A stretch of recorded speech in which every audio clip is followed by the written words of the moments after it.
Hello,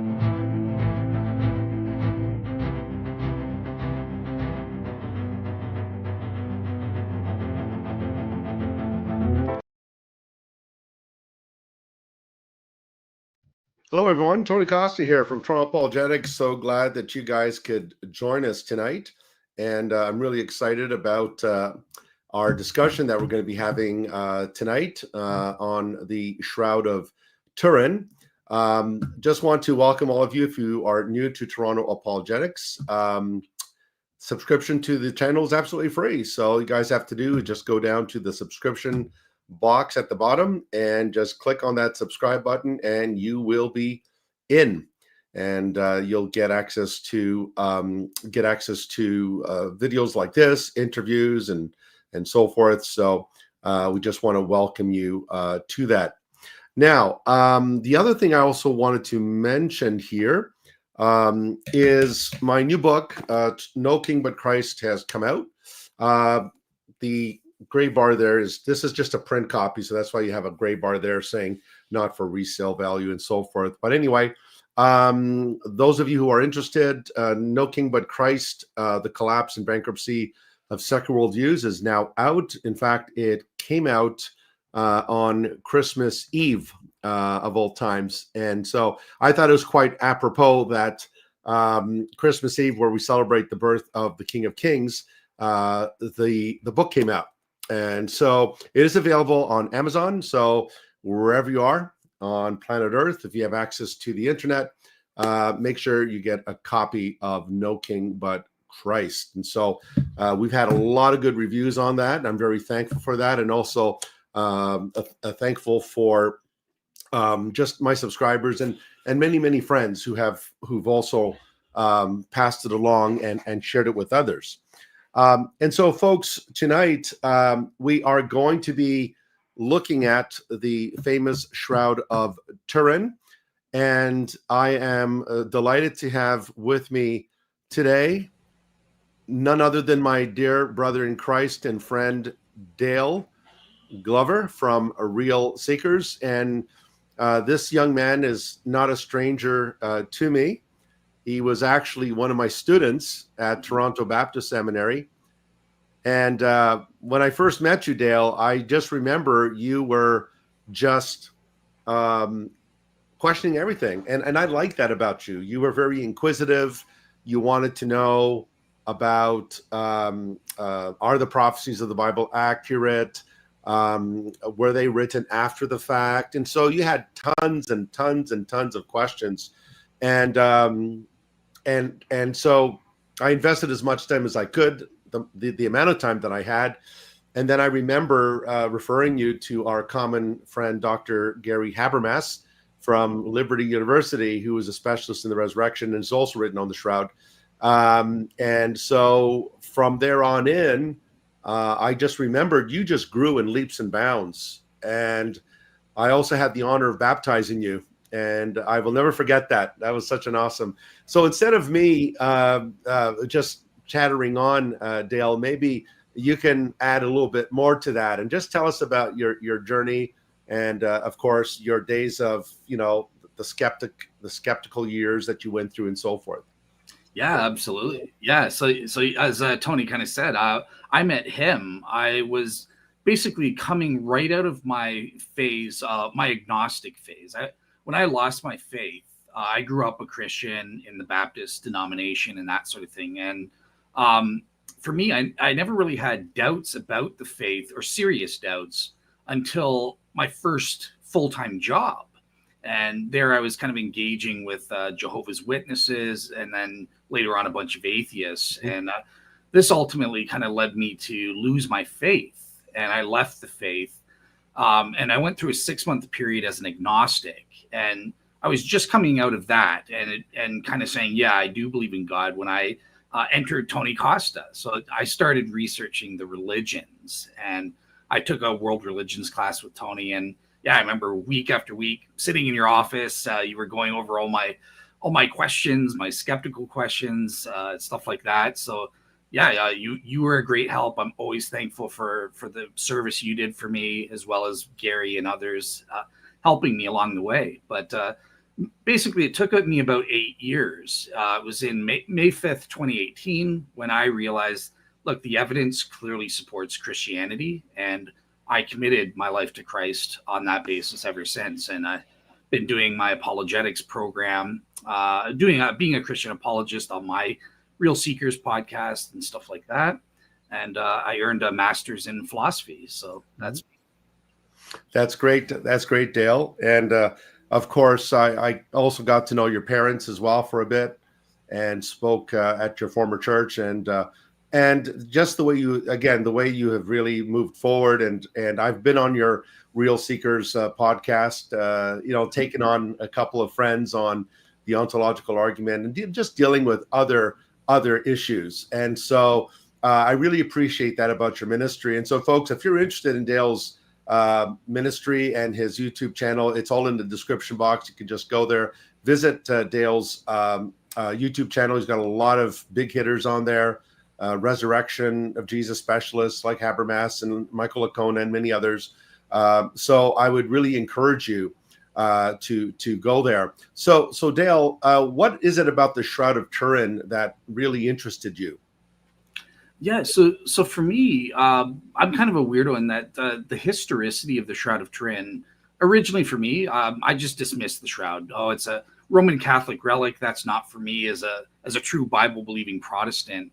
And I never really cared about the historicity aspect. For me, when I was doing my research phase, at least, it was, can we prove these images are miraculous? And when I saw like a good Protestant like Gary Habermas really defending the shroud, that kind of made me sit up and pay attention. So for me, at least during the research phase, my most important aspect is the science of the images and proving that these actually do constitute a supernatural sign from God that Jesus rose from the dead. Right. And so I know you looked at it from a historical perspective, and then of course you looked at the scientific side of things. Mm-hmm. And so maybe what you can do, Dale, I know you have a PowerPoint slide presentation. Yeah. Maybe we can look at that and you can go over it with us and just maybe explain to us why you think the Shroud of Turin is the Shroud of Jesus of Nazareth. I mean, again, there's a lot of questions a lot of folks have about, did Jesus really leave something behind like that? Or is it possible that the shroud is a hoax? Is it possible that this was the work of an artist? And so, as you know, evangelical Protestant Christians get very squeamish about relics or things perceived to be relics or idols, images of sorts. And so there seems to be a reluctance on the part of, I think, mostly Protestant evangelical Christians about accepting any images of Jesus that become objects of veneration or you think of, again, it is a relic in the city of Turin where it's housed in the church. It is venerated by many Roman Catholics. But then again, whether it's the image of Jesus or not is irrelevant to whether it's venerated or not. Those are two different categories. And so maybe you can share with us from your slide presentation, Dale, why you think or believe that this shroud is the shroud of the historical Jesus.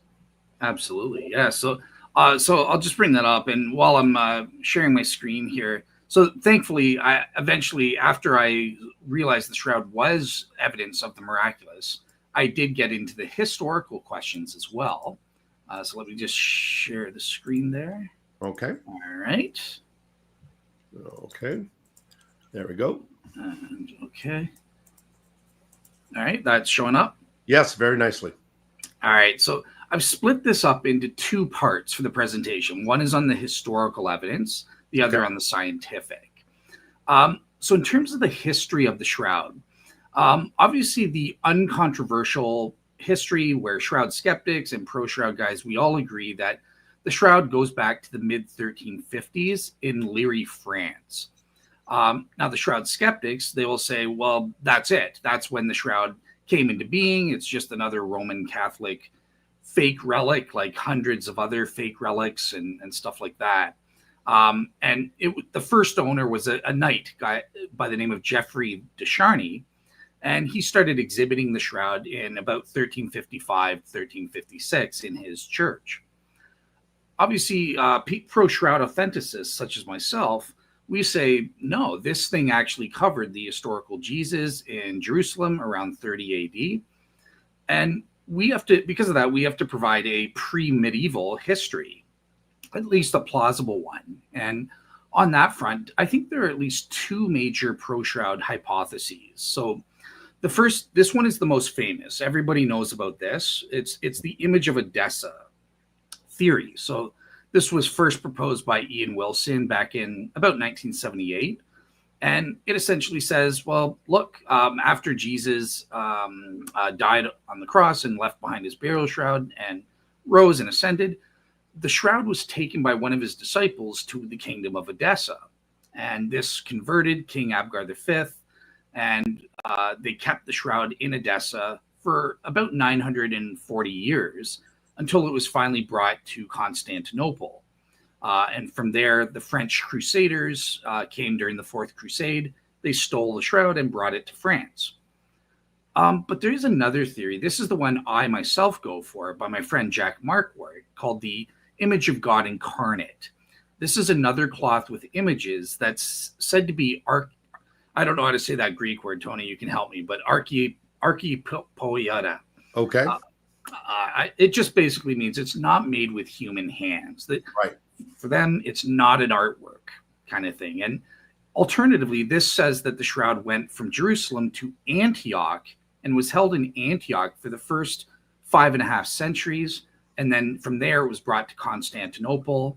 And then during the 1200s, it was transferred to France by the Latin emperors of the Byzantine Empire.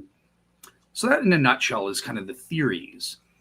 But theories are great. What we need is evidence to adjudicate, well, who's right? So on this front, I think it's really crucial, because you'll see shroud skeptics. They'll pick up on the one piece of evidence or this, or even on the pro-shroud side, sometimes we'll point to these one or two pieces of evidence. But really, you have to make your assessment based on the totality of all the evidence. And there are at least 18 pieces of evidence showing that the shroud predates the medieval period.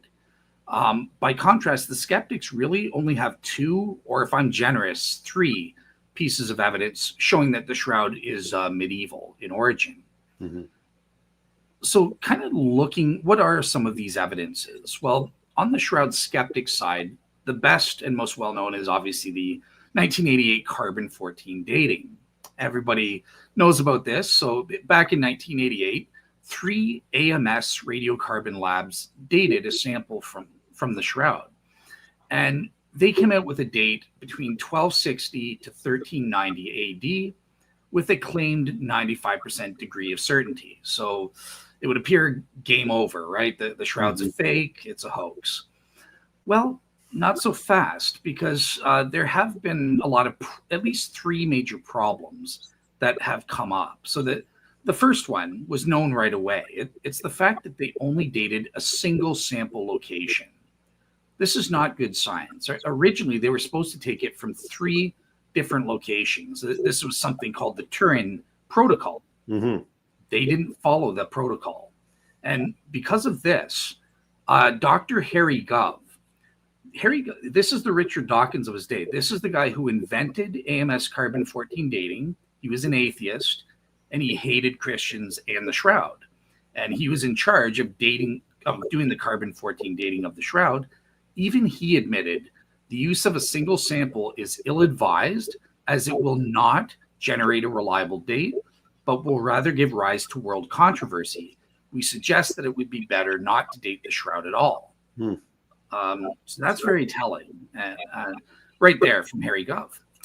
The second category of problem is that there have been various empirical data found that suggest the sample chosen is non-representative to the rest of the cloth. So, for example, there has been cotton. Dr. Ray Rogers found that there was cotton interwoven only in that area where they carbon-14 dated. It's not in the rest of the cloth. There have been other things discovered.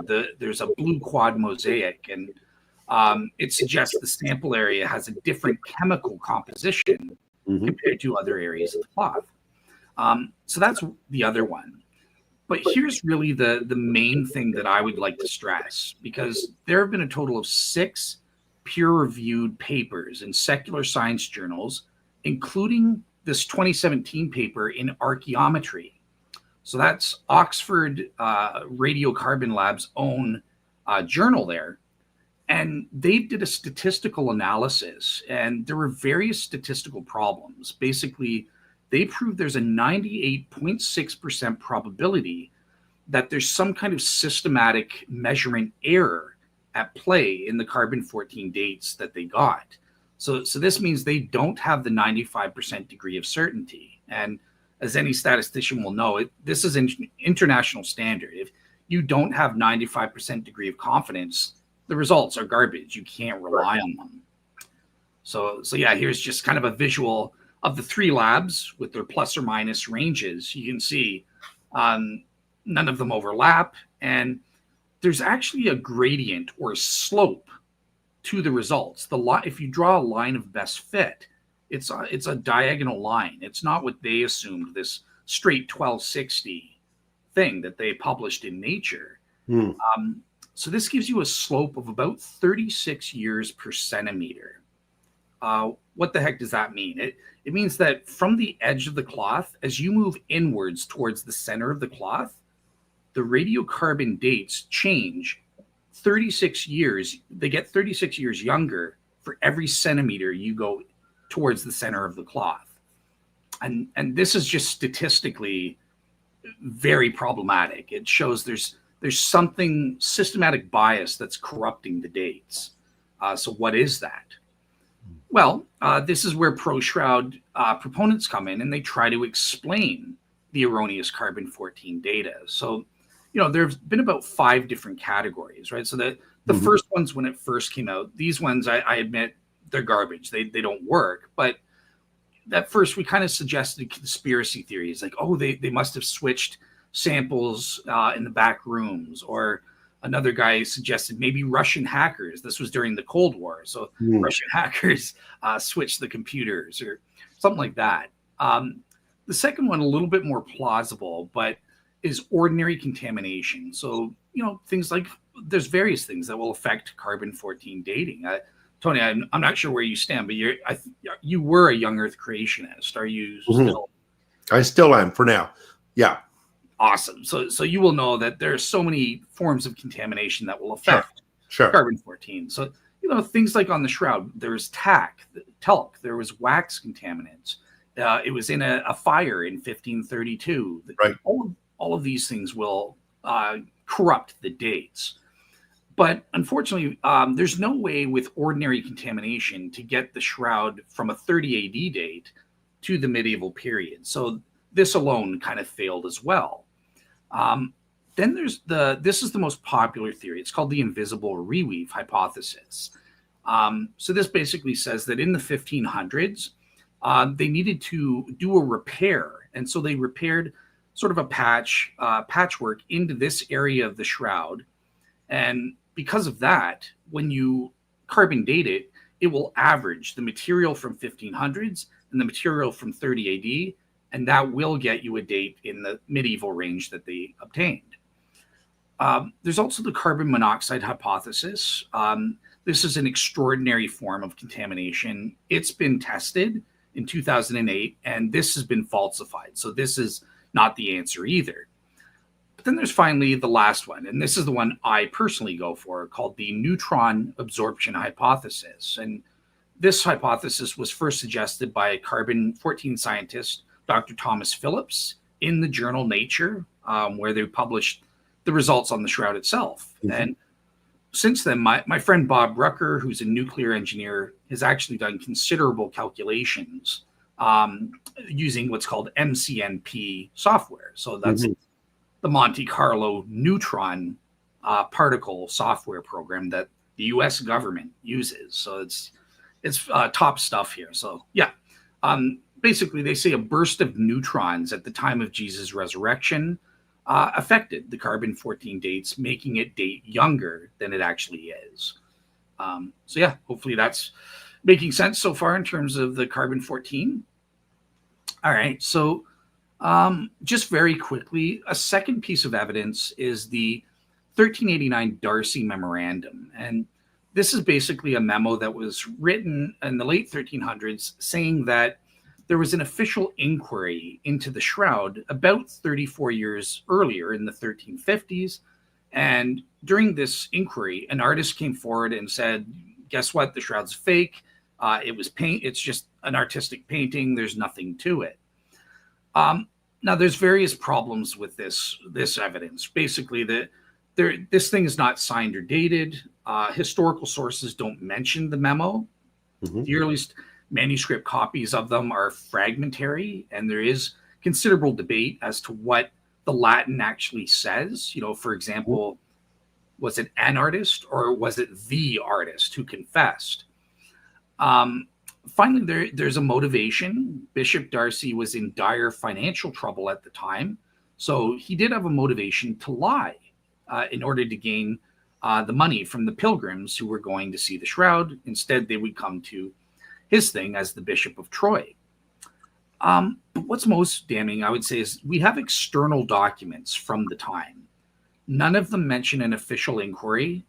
None of the, in fact, the person who is said to have held this inquiry says the exact opposite. In a letter dated May 28th, 1356, he actually praises Geoffrey's piety and says that he praises, ratifies, and approves of the divine cult going on in the Church of Leary with the Shroud of Turin. So that letter flatly contradicts Darcy's claims. Right. All right. So let's switch gears and speed up a little bit. But what is the evidence on the pro-shroud side then? Well, one of the first arguments that comes up is the argument from art history. This basically says, look, the shroud images are not consistent with medieval artistic depictions of Jesus. It's not a medieval artwork. And various experts have studied Byzantine depictions of Jesus in the Christ Pantocrator style. And even non-religious agnostics like Dr. Thomas de Westlow have argued that this form of artistic depiction of Jesus must have been copied using the Shroud of Turin's images.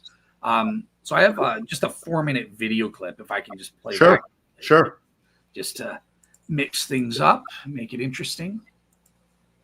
All right, so just 4 minutes here. This is Dr. Thomas de Westlow. He's an art historian, and he's an agnostic, not a Christian. It's it for the video clip there. I think you guys get the point. And again, this is a professional art historian who's an agnostic, not a Christian here.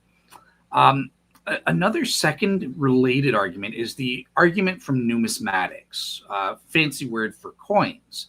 And there have been various experts on Byzantine coins, such as Justin Robinson, who's a fellow of the Royal and British Numismatic Societies. And he's actually published in a peer-reviewed journal, I think called Coin News, that he studied various Byzantine fullis coins dating to the year 1028 AD. And he says that these coins also copied the Shroud of Turin's facial image to imprint on the coins. And a similar argument was with the Justinian gold solidus coins dating back to 692 AD there. All right, and there's an example of the gold solidus coins. You can see the bloodstains just happen to correspond to the tufts of hair on this gold coin here. So yeah.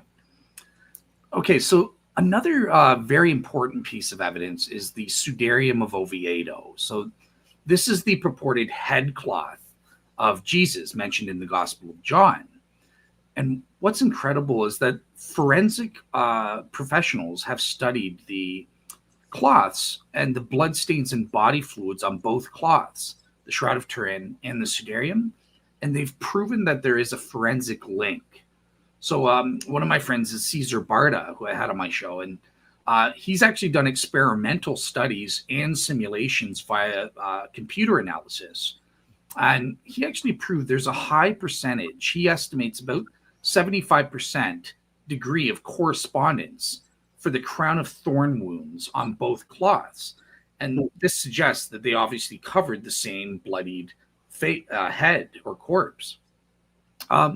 There's also an amazing exact identity, same anatomical proportions. So the nose, the mouth, the beard, even some of the swellings, like on the right cheek, all correspond on both cloths. In 2016, there was a morphological study saying, quote unquote, it's unquestionable that the sources of these points from which the blood began to flow correspond entirely. And then in 2015, there was an X-ray fluorescence study which discovered a unique concentration of limestone dust right on the tip of the nose on both cloths. So here's just, you can see that visually here in terms of the matching the blood stains together and the anatomical features. There's even an interesting thing where the epsilon wound is, there's a little dot of blood on the Shroud of Turin, but it has a hole in it. And what people studying the sudarium have said is they can find the little missing donut hole of blood on that cloth that corresponds to this kind of donut blood stain here. And here's the X-ray fluorescence study showing the large unique spike in the limestone dust on the tip of the nose that happens to correspond. All right, so almost done. Believe it or not, there are actually scientific ways of dating the shroud as well.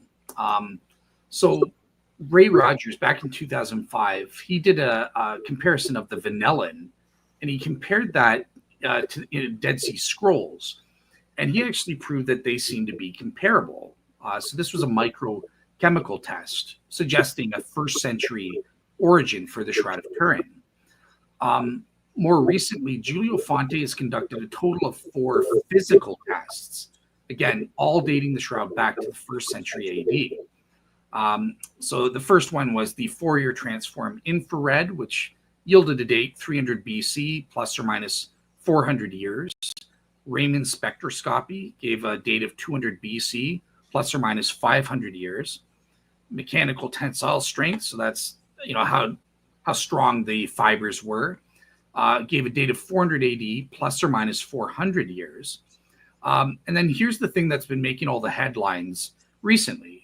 Basically, there was a 2022 peer-reviewed paper in the Heritage Science Journal where they did a wide-angle X-ray scattering technique.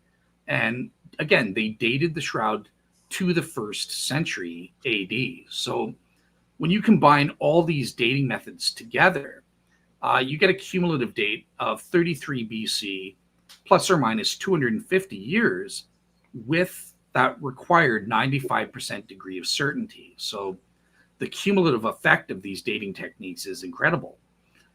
Here's just the visual representation of how all the methods came out with the results.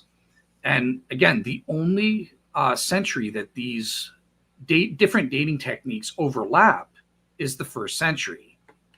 So there's the peer-reviewed paper on the X-ray dating, and you can see this is the raw data itself. The orange line is the Shroud of Turin, and the green line is a sample dating to 65 AD from Masada, and they're almost overlapping completely.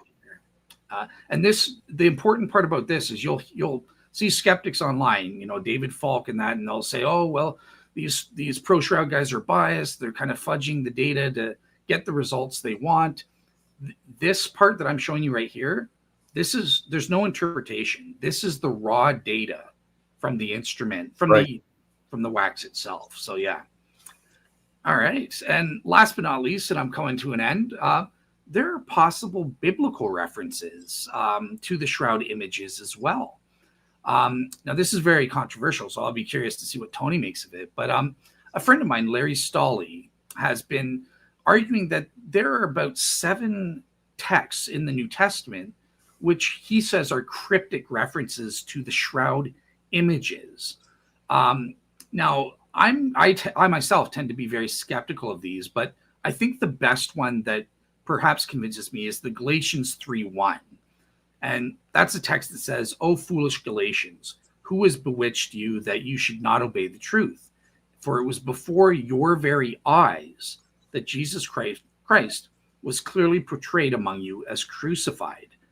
And the Greek word there for portrayed, it's the same word that's used for a public portrayal, like a public notice being placed in the public square. And it's not a metaphorical interpretation, which has been the traditional view of biblical commentators, including Dr. Ben Witherington, who I had on my show debating Larry. Mm-hmm. And even Ben himself admitted, I was wrong. This is not, Larry is correct, that whatever this verse is talking about, they must be seeing something, a literal object with their physical eyes. You can't interpret this metaphorically. So even Ben has come that far. Now it's a question, what is that? Larry would say, well, they're seeing the shroud images. They're lifting up the shroud and showing them images. Whereas Ben would say, no, I think Paul's showing them the stigmata mentioned in Galatians 6. So there's debate to be had there, but we have progressed towards the shroud. So yeah, that's kind of my summary on the shroud history there. So okay, now you have a part on the scientific as well. I do, yeah. But did you want to break it up? Yeah, I mean, I think what we can do is, if anyone has any questions at this point for the historical data that Dale has presented to us, if you can put a Q in front of your comment and add your question. So put a Q in the chat and just add your question. I just wanted to, let me see here. Just wanted to thank Seek the Cross. Thank you for that super chat. I really appreciate that. He says, Lord bless the ministry. Thanks for the edification through the live stream. My pleasure, brother. Thank you. So folks, if you do have any questions, please do bring those up. Someone brought this up, Dale, and again, there's, as you know, there's a lot of miracle claims in the Roman Catholic Church as well, even in the Eastern Orthodox as well. And Abad TV is saying why miracles are happening in the Catholic Church: incorruptible saint relics, Padre Pio's stigmata, Medjugorje, Our Lady of Guadalupe, Eucharistic miracles. When there's an exorcism, they call a priest. So maybe you can, I don't know if this has ever been brought to your attention, Dale, that a lot of folks would say, well, I mean, the shroud is no different than these stigmata that Padre Pio had on his hands. And then they'll bring up other miracles, the Marian apparitions and so forth.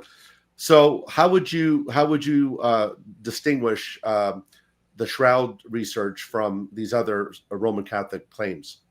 Yeah, that's a great question. So I don't know all of these examples, for example, but I have studied and brought on experts for some of these, like Our Lady of Guadalupe, Eucharistic miracles. I've had some experts on both sides there. So the first thing you have to ask is, well, okay, can we actually prove the facts on the ground? And right. I find that there is a significant difference between some of these Eucharistic miracles, for example, and shroud studies. So one point, when we go to the science, the question of peer review with shroud studies, it was published in journals like the Canadian Journal of Forensics, Applied Optics, Thermochemica Acta. These, even the Richard Dawkins would admit, these are quality science, secular science journals, where there's a lot more questions about the facts on the ground with things like Eucharistic miracles or, Our Lady of Guadalupe and stuff. Beyond that, too, just as a philosopher, I would want to ask, even if we accept the facts that there are some miraculous happening. So, for example, I actually do think there are some bona fide cases of miracle healings at the site Lourdes. Okay, so if there was a supernatural healing, is that authenticating Catholicism? Not necessarily, right? You have to establish that that miracle is actually a miracle authenticating Catholicism as opposed to a miracle of compassion. Or something, because atheists are healed there. Yes. There's a whole bunch of people. Protestants are healed there. So, yeah, I would be very skeptical in terms of using these as proofs for Catholicism. And in a lot of the cases, the evidence just doesn't match what we have with the shroud at this time. Yeah. Yeah, I would agree with you as well. Even the whole question of incorruptibility. I mean, a lot of research has shown that these corpses of so-called saints have been worked over. They've added wax and so forth to the face, and there's been a lot of controversy over Padre Pio's stigmata. Some even arguing so far as to say that he used acid on his hands to mimic this idea of stigmata. But what is interesting, I think you'll mention this, Dale, is that he had them on the palms of his hands, whereas when we look at the shroud, the nail prints are not in the hands; it's actually in the wrists. So we can talk about that. The appearances at Medjugorje, they've been even questioned by Roman Catholics. Some apologists have even called it demonic. There's also controversy about Guadalupe, that the whole thing was made up. And these are coming from Roman Catholic scholars, not atheistic or Protestant scholars and so forth. So I think you're right that even when Jesus healed people, like when he healed the leper in Matthew 8, he said, "Go show yourself to the priest," as a confirmation. And so he did not shy away from external confirmation to show that, yes, this person had leprosy and now they do not, and we could verify that the same way a doctor can verify whether you've been healed of cancer. Scientific tests can show, yes, there was cancer in the body. Now the body is free of cancer. So I agree with you that, there's an old saying that old truth is God's truth.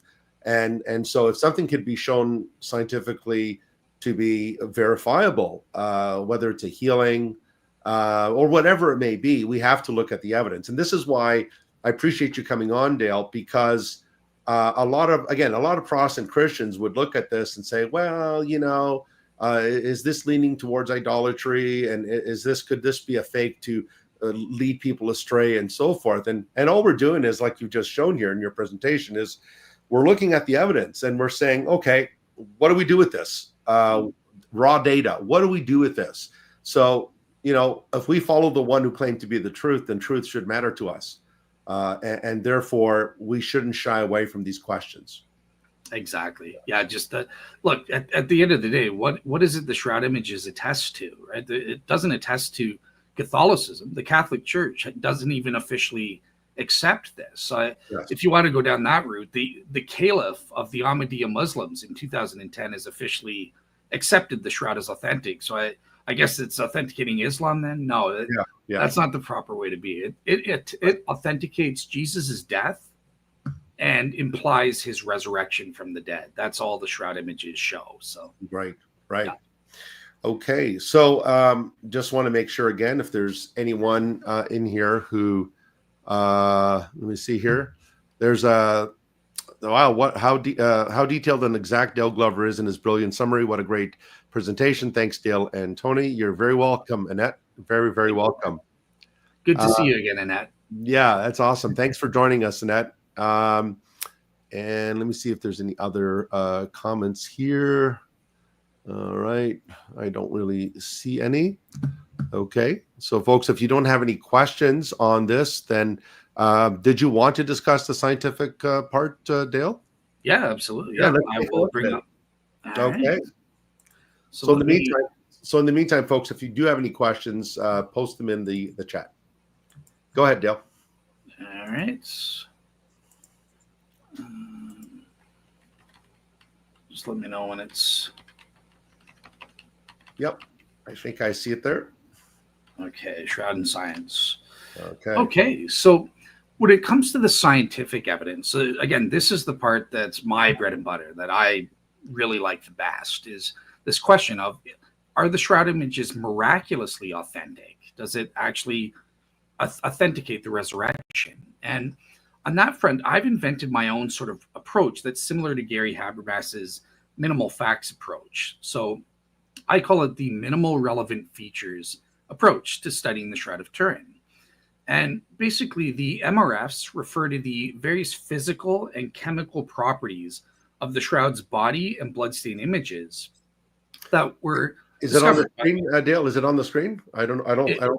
You're not seeing that? No, let me add it. Let me see if I can add it. Okay. How's that? So I'm just seeing my slide because I'm sharing my screen. I can just see my slide. So Okay. is that on your screen? Yes, this is on the screen here. Okay, cool. So yeah, everyone, and just let Tony know in the chat if you're not seeing my slides. Let him know. Let me know. All right. So basically, in order to qualify as a minimal relevant feature, I have two criteria, exact same as Gary Habermas with the historical evidence, right? So number one, the feature must be highly evidenced and substantiated in credible peer-reviewed science literature. And we have a wealth of information on that front because of the STIRP papers. We've got at least 26 secular peer-reviewed science journals attesting to the facts that I'll be using. Secondly, the scholarly consensus criteria. So I'm a little less strict than Gary is with his minimal facts, but I consider if there's 2/3 of informed experts accept the feature as a proven fact and it's highly evidenced, that qualifies you as a minimal relevant feature that I think you have to explain. Okay, so what are some of these minimal relevant features? And I have an Excel document where I list all of them, but just to keep things simple, I've listed 5 of them here for you guys. So the first is that there's a photonegativity, and this was the first feature ever discovered about the shroud back in 1898. It basically says that the lights and darks are reversed. So you can see this was the photo taken first discovered by Secondo Pia, and then confirmed in 1931 by the Henri photo that we're looking at here, where it's much clearer, much more realistic, where you're looking at Jesus. But this is called the true photopositive image that we're looking at on the negative. There's also body image uniformity. So this means that each individual fiber that's colored, it's colored individually, right? There's no like brushstrokes across fibers and stuff like that. And they're colored with the exact same plus or minus 2% intensity of color. So the color is like a straw yellow, right? Right. Whatever the intensity or darkness of that color, it's the same on each individual fiber that's colored. So that's what we mean by uniformity there. Right. That makes sense. All right. Then we have the 3-dimensional information. Everybody knows about this. This was discovered in 1976 by Dr. John Jackson and others. And it shows that basically there's topographical information contained within the lights and darks of the shroud's images. So you can see it corresponds. Here's the frontal image, as does the dorsal image as well. You've got the face up here, as well as the body and the crossed arms. So there's, for lack of a better way of saying it, there's a 3-dimensional quality. There's 3D information contained within the shroud images. And this was something that was very remarkable and which led to STIRP taking place in person back in 1978. Now, this one's a bit of a difficult, but it's incredibly important. This is called the vertical mapping of the images. So you can see here, so here's Jesus, here's his nose, right? He's lying down. He has the shroud cloth kind of laying naturally draped over top of him, let's say. Whatever caused the images on the shroud, it followed path P. It traveled from the body to the cloth and colored the cloth in a straight vertical line, right? So straight up path P. And this is important because when you have other mechanisms, so let's say it was through direct contact, you pressed the cloth down to touch the nose to create the images from sweat. Well, that wouldn't give you path P. You would get path A, the absorption path, right? So the images would be wider. And this is well known. It's called the Mask of Agamemnon, or the wraparound distortion effect, where lateral distortions cause the image to be wider than it should be.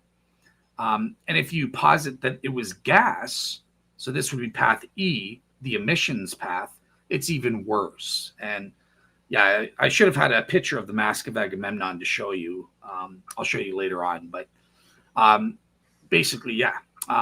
Then there's also body image superficiality. And it's important to note that there are 3 layers of superficiality. So the first is on a macroscopic level. That's easy to replicate. It just means the shroud's on one side, images are on one side of the cloth. They don't soak right through and show up on the back of the cloth. But then there's the thread level superficiality, which means only the top 2 to 3, or in some cases at the most 3 to 4 of the top fibers of each thread are colored. So that's incredibly superficial because each thread has about 200 fibers within it, and each fiber has the diameter of a human hair or less. And then there's finally the fiber level superficiality, which is depicted here, where the color, it doesn't penetrate even the fibers. Remember that this is the diameter of a human hair, and the color's just on the outer surface or the primary cell wall. STIRP even measured it. It's about 200 nanometers or something like that. So incredibly superficial. So these are some of the remarkable physical and chemical properties found on the shroud. And we use these to then go to the next level. Well, what are the explanations for these?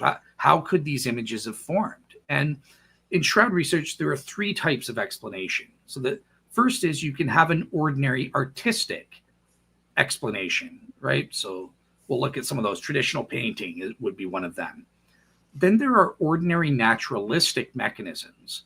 So this is ones where you have a dead body, perhaps even Jesus, covered in the shroud, but the laws of nature alone, through direct contact or gas emissions, they cause the images to show up on the shroud.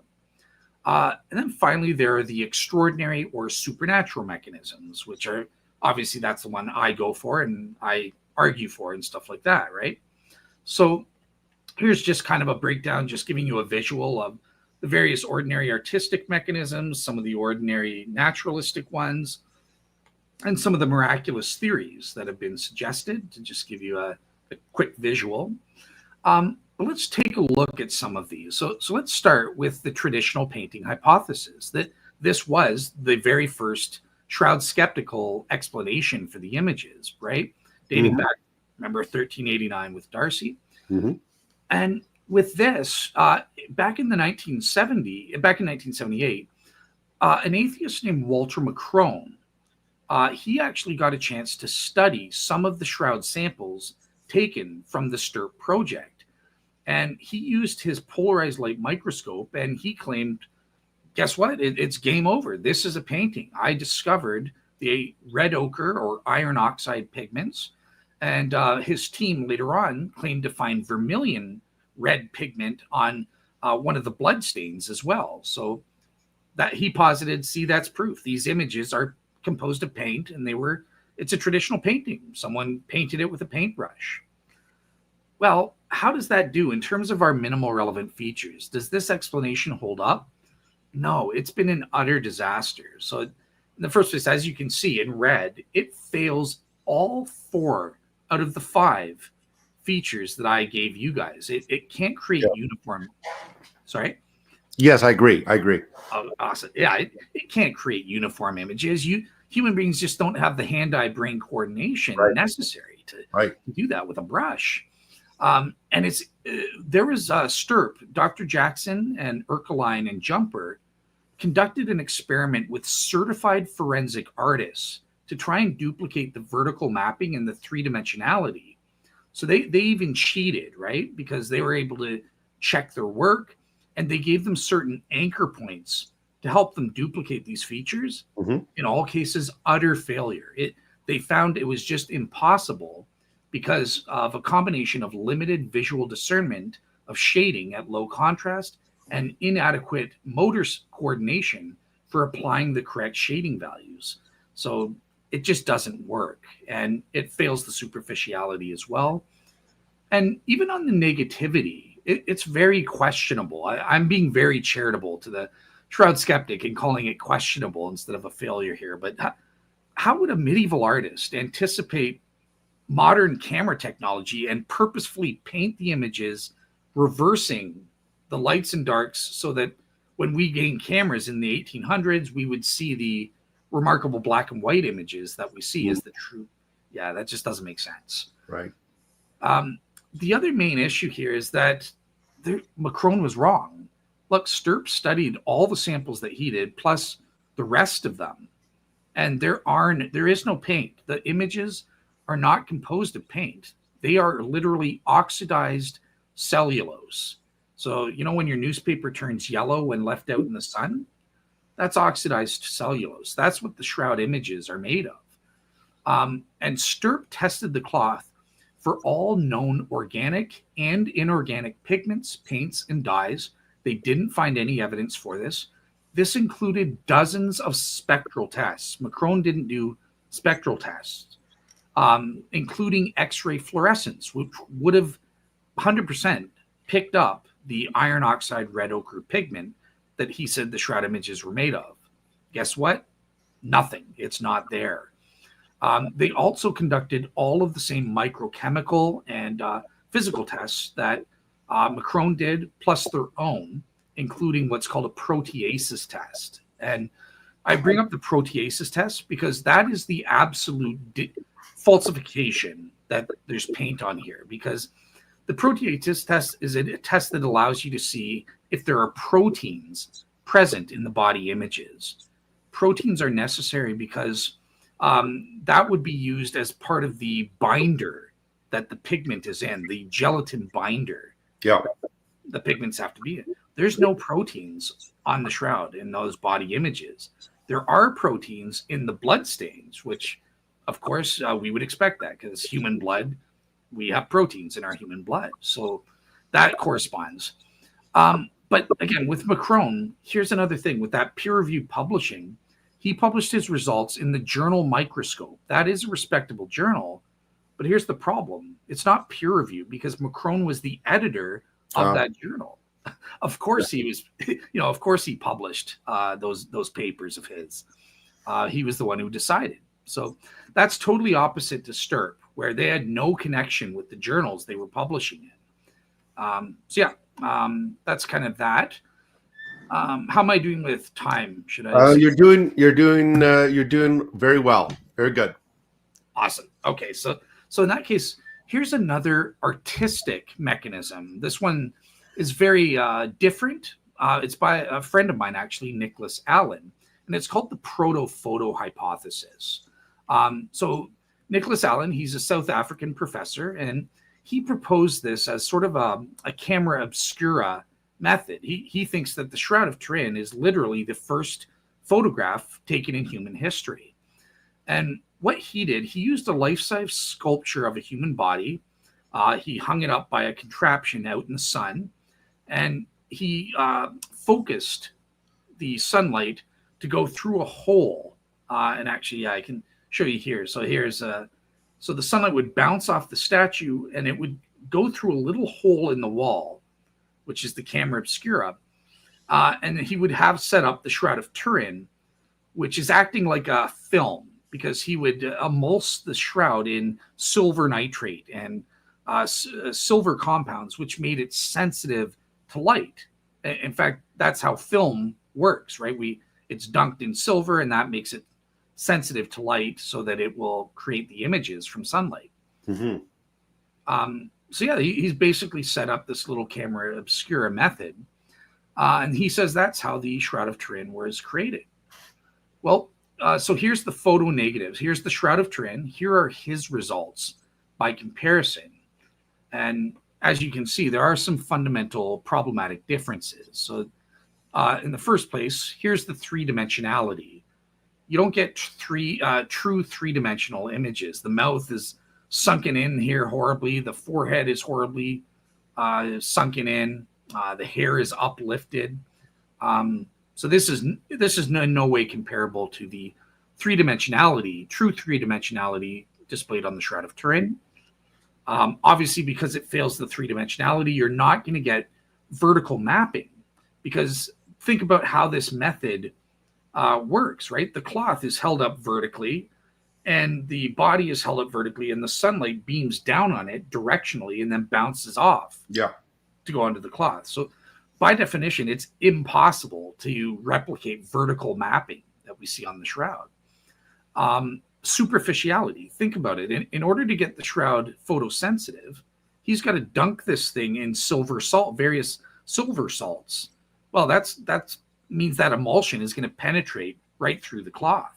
And there's going to be evidence of capillary action all over the place. So it's going to fail there. It does pass the negativity aspect. As we saw, it gives us a negative image, although some would say that the quality is almost too good relative to the shroud. This technique produces images that are too highly resolved relative to the shroud. So that's a difference there. But look at body image uniformity. Do you see these white spots? And this is because this is the direction of the sun gleaming on that part of the arm, or gleaming right on the tops of the feet. And it creates these white spots. This is not a uniformly colored image. And you get little black holes here and up here. So the shroud is uniformly colored all throughout. So yeah, you can see why this mechanism fails there. Okay. All right. Well, what about trying a naturalistic explanation, such as gas diffusion? Dr. Ray Rogers, he was a member of STURP and a Christian, and he thought that, well, there's nothing supernatural about the shroud images. Maybe they were explained through gas diffusion. Jesus was wrapped in his shroud, and certain gases emitted from his body as he decomposed, and it left behind the images. And in fact, science does tell us that certain compounds, when we're lying on a sheet, it can create stains on linen sheets. Just go to a hospital and you can see stains on beds. So he proposed what's called a Maillard reaction, chemical reaction. So a Maillard chemical reaction, it's known as caramelization, right? It's like a little browning, a caramelling of the thing, right? So there are amines in our body, and that would be generated by a decomposing corpse. And then this would interact chemically with, he supposed there was a thin starch contamination layer on the shroud fibers. So this is how he tries to explain why it's superficial. There wasn't starch further in the cloth. And these reacted together to create this light straw brown coloring that we see. Okay, so basically, how would we evaluate that? So I think on this front, again, this is me being super generous to the skeptic here, and he does get negativity, no doubt about that. And I'm going to grant him superficiality, but just understand there are very serious problems and questions with this. So I'm not even sure it's consistent here, but if you just grant him everything he wants about this supposed thin starch layer, which there is no proof for on the shroud itself, it would achieve this result. But in terms of the three-dimensionality and the vertical mapping, absolutely not. Because remember what I said before when I was talking about vertical mapping, remember path E, where you get that wide, gas diffusion would diffuse in all directions, and you would get these very blurry, very diffuse images that are much wider than what we see with the shroud. And once you get that, and also a diffusing gas model would have no means of conveying topographical or three-dimensional information, right? Gases don't flow differently from the tip of your nose compared to your cheeks or something like that. It would just really, we would get a grossly distorted, blurry result kind of thing. So yeah, all right. So I'm almost at the done here, but I just wanted to mention a couple of, well, what are some of the supernatural or extraordinary explanations then? And one of the first ones was from the physicist, Dr. John Jackson, and he liked to apply to ultraviolet radiation as his hypothesis. So he says, at the time of Jesus' resurrection, the body became, fancy word, volumetrically radiant. So just means it's radiant throughout its entire volume. And this ultraviolet radiation burst out from the body and then created the images onto the cloth to keep it in a nutshell and keep it simple. Now, there are different radiation hypotheses because John Jackson supposed that there was a cloth collapse. So when the body disappeared from the shroud, became what's called mechanically transparent. The cloth, it's not like the radiation burst up from the body to the cloth.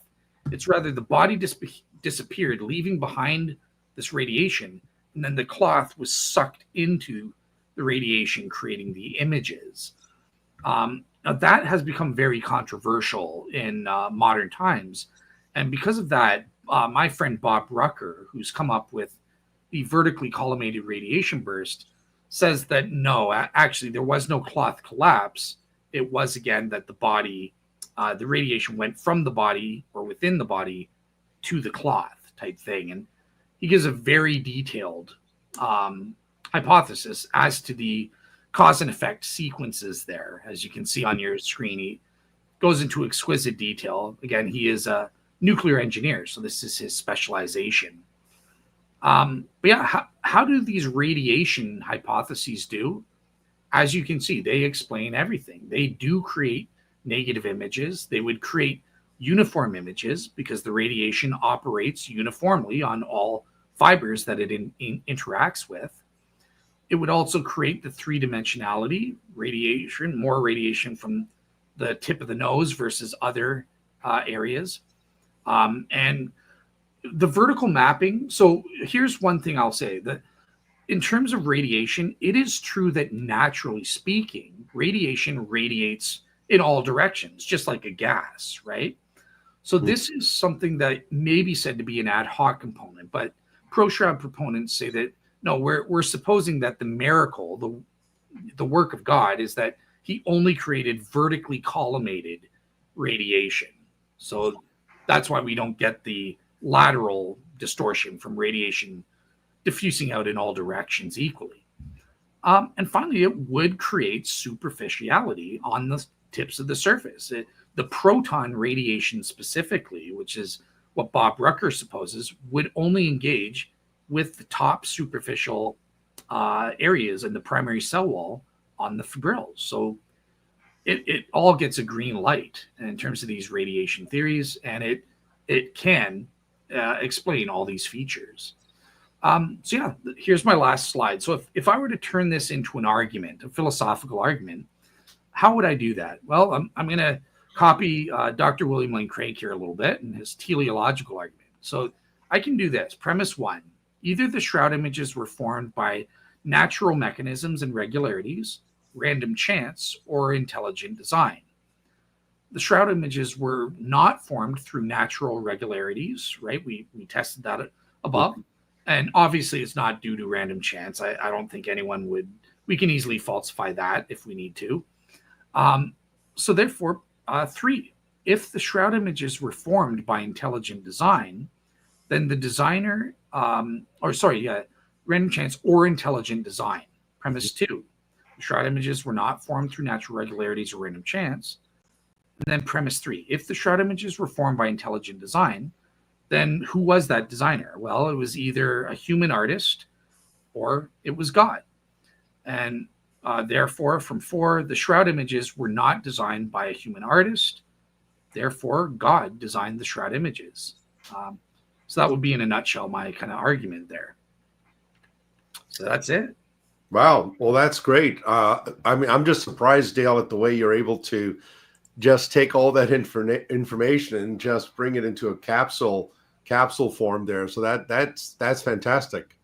And that was an amazing presentation. Wow, that really was good data there that you presented. So folks, as I said, we're going to take some questions. So now's your time. If you have any questions, everything you want to know about the shroud, but we're afraid to ask, this is your time. And so I'm just going to pick up some questions here for us, Dale. Yeah, go ahead. I have a question for you because I don't think I've ever asked this of you. Yeah. But what is your own position on the shroud? Are you pro shroud? Are you neutral, skeptical? I wouldn't say I'm 100% there yet, Mhm. but everything that I've seen, everything that I've heard from Gary Habermas and others, and including your presentation, Mhm. I'm beginning to lean towards the probability that this is the Shroud of Jesus of Nazareth. Awesome. I still, I mean, I remember that study in 1980 in the 80s where they said, "Oh no, it's a medieval forgery. It comes from the medieval period." I still remember. I remember the place I was. I Oh, remember I was at the University of Toronto and I was reading. I think it was not Newsweek or Time, and that report appeared in there. And at the time, I thought, "Wow, well, I guess that settles that." And I was not aware of the later studies that took place. So, and again, I'm not leaning towards this because it has nothing to do with whether I'm against. I don't see this as a form of venerating images or anything like that. I think it's just a matter of fact. It's something that happened in time, and I've been convinced that whatever put that image on the shroud, I think that was something akin to radiation. mhm. And the only thing I can think of is this, Dale, is that when I look at the New Testament evidence in the Gospels, we are told in the Gospel of John that when Peter and John raced over to the tomb on that first Easter Sunday morning, and John outran him, which would indicate, I guess, Peter had, added the pounds on, if you know what I'm saying. Uh, Yeah.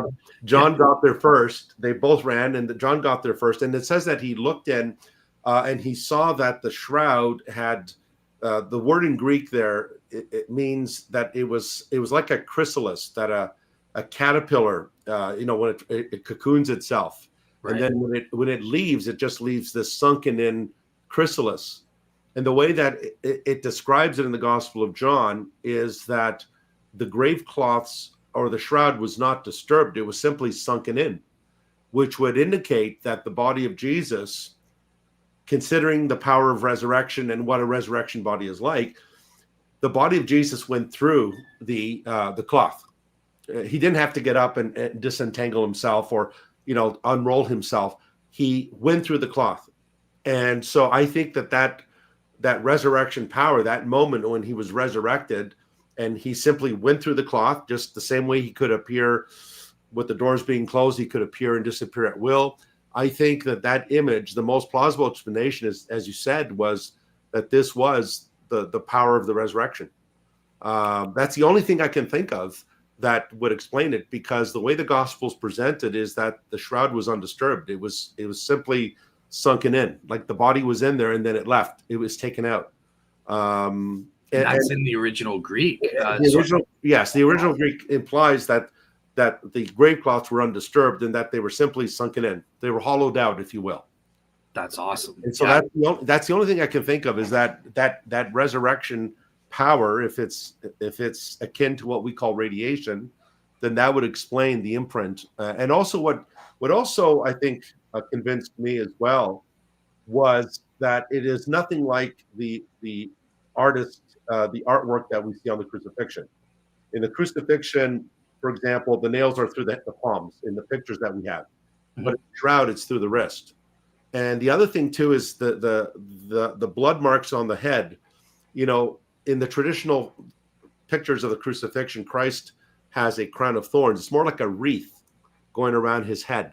Yeah. Whereas the shroud indicates that there were blood marks on the top of the head as well, not just on the brow, but on the top of the head. And Right. so this would indicate that the crown of thorns was more like a cap. Think of a cap of thorns that was shoved down on his head. And so it was more like, that would be more like a crown that we think of a king having a crown. The crown around the head, that's more like a wreath. The New Testament uses two Greek words for crown. It uses the word Stephanos, which is something like a garland that Mm. Olympic athletes would be given when they would win the Like race. the laurels. Yeah, and then the other word is the Greek word diademos, which we get the word diadem, and a diadem is a metal crown, and that usually covers the whole head. Think of the British monarch when he was coronated. It's a full crown. And so the crown of thorns I don't think was a wreath-like crown. I have one here, if you don't mind me just showing you, Dale. Yeah, absolutely. Something like this. This is the way we think of a crown of thorns. It was simply placed on the head, and it just cut through the brow and the side, but it was more like a cap. So when I look at the shroud, it bears various features that I think would be unknown to a medieval artist, and it speaks of, let's just say that we find things on the shroud that are dissimilar. The criterion of dissimilarity that historians usually use, which are signs of authenticity, that this is not made up. So it's things like that has really moved me towards the belief that I think what we may have here is the actual cloth of Jesus of Nazareth. And that doesn't mean, and you're not advocating for this, and I'm not saying let us go and touch it so we can gain special powers or indulgences or merit of some sort. We're not saying that at all. But what we're saying is that we may have something here that is a bona fide example of the reality of the resurrection of Jesus from the dead. Exactly. Exactly. I mean, yeah. There's no. Yeah, and on Galatians 3:1, I mean, I'll have to look at it again, but again, I've never really looked at it. I mean, many of our friends in the Eastern Orthodox tradition believe that Paul is presenting there an icon, that he showed them an icon of Jesus. Yeah. And they also believe that Luke was the first to draw an icon of the Virgin Mary. And that has even been dismissed by an Orthodox scholar who's actually written on this, has actually said that this is pure legendary material. This does not go back to St. Luke. But anyway, the point being that when we look at the raw data, as you've been pointing out, I think that it's enough to convince even agnostics that they may not believe in God, but they would say there's something here that cannot be explained by medieval art or the history of the time. Yeah, I'm just to attest to that. Like, I'm personal friends with a guy named John Loken. He is an agnostic. He doesn't believe in God. He certainly doesn't believe in Christianity. He's right. Yeah. He's written an entire book discrediting the resurrection, but he is pro Shroud. He thinks that the evidence is incredible evidence that something happened, and that he definitely thinks it belonged to the historical Jesus. So yeah. Definitely. Just want to thank Annette. Thank you for your super chat sticker there, Annette. Really appreciate that. We have a question here, Dale. Let me see. We have a question. If laser tests can't be replicated to show the imprint of our Lord, to give an example to a non-believer, what example of light that would be used to describe the light used, for example, 10 times the sun? I don't know if you follow the question. Okay, so Paulo de Lazaro has done experiments, right? He believes in the ultraviolet radiation hypothesis, and he's done scientific experiments proving that if something like this had occurred, it would create and reproduce images like we see with the shroud, oxidized cellulose, and have all the various features. Now, the only sticking point for his was the issue of superficiality. So he's working on trying to get the burst to last just like a fraction of a second so that it will reproduce the superficiality. But just to try so if laser tests can't be replicated to show, so to give an example to a non-believer, what example of light would I use? Okay, so here's what I would say. So I wouldn't appeal to light at all. So, back in the 1970s when STIRP first came out, the original hypothesis is that it was like visible white light, right? Because, doesn't that look great? A burst of light from Jesus at the moment of the resurrection. Like that's for the Hallmark Channel right there. But the problem is the images attenuate after 4 centimeters. So after 4 centimeters, no imaging takes place. And light does not attenuate within 4 centimeters. So what I would say, rather than looking at ultraviolet radiation or some kind of electromagnetic form of radiation, I like Bob Rucker's approach of particle radiation, and specifically protons does not have this issue of superficiality that the laser tests or ultraviolet radiation would. So that's I go a different route entirely with particle radiation.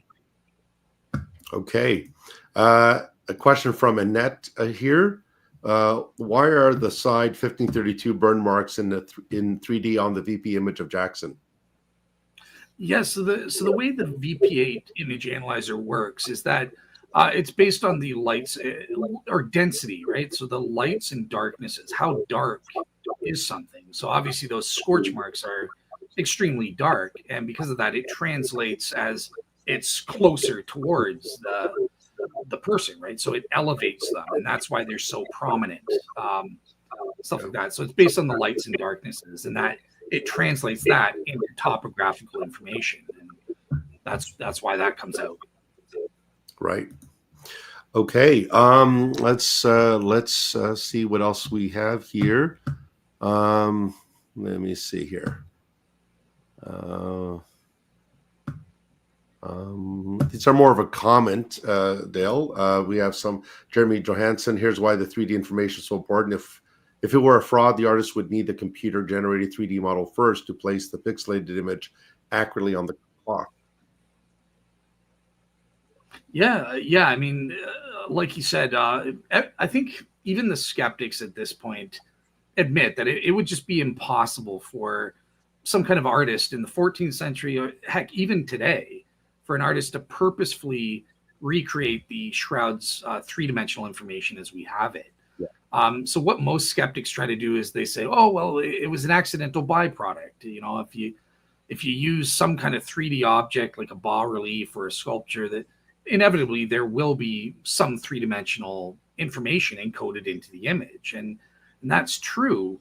But the problem is, even when you use these devices, it doesn't work. It doesn't reproduce the three-dimensionality we have with the shroud. There are always those lateral distortions. And in fact, a shroud skeptic named Cicero Mores, he just proved this in a peer-reviewed journal using computer-generated models, where he tested a bas-relief, and guess what? It wasn't vertically mapped like the shroud. There were slight lateral distortions, which may prove that they weren't vertically mapped, and because of that, there were three-dimensional distortions as well.